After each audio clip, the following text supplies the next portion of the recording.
Sarvamanthan news महाराष्ट्रामध्ये आपलं स्वागत। पाहूयात आजच्या टॉप 10 हेडलाईन्स।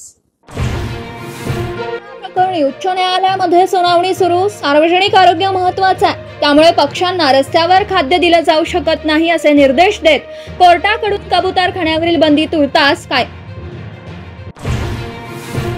राज ठाकरेंनी मध्यस्थी करून कबुतरखान्याचा वाद मिटवावा। जैन मुनी निलेश चंद्र यांचं साकडं अतिशास्त्र घेण्याचा इशारा मराठी माणसाला नसल्याचंही स्पष्ट।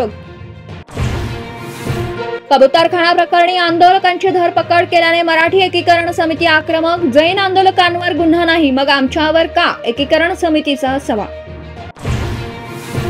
मुंबईत आलिशान निवासस्थान असूनही धनंजय मुंडेंना सरकारी निवासस्थानाचा मोह सुटेना।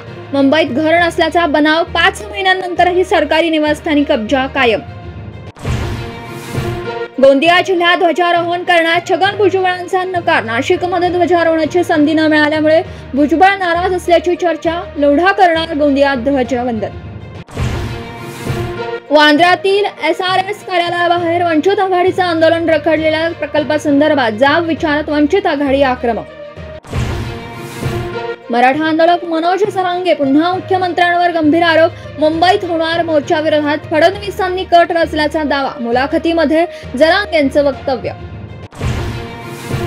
बेस्ट पतपेढी निवडणुकीनिमित्त ठाकरेंची शिवसेना आणि मनसे एकत्र। उद्या मुंबईत मेळावा उत्कर्ष पॅनल म्हणून ठाकरे बंधूंचे पक्ष एकत्र।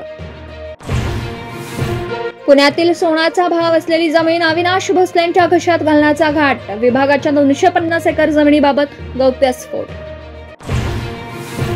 काँग्रेस शहर जिल्हाध्यक्ष पृथ्वीराज पाटील यांनी अखेर भाजपात प्रवेश केलाय। मुंबईमध्ये मुख्यमंत्री देवेंद्र फडणवीस यांच्या उपस्थितीत त्यांचा भाजपा प्रवेश संपन्न झाला।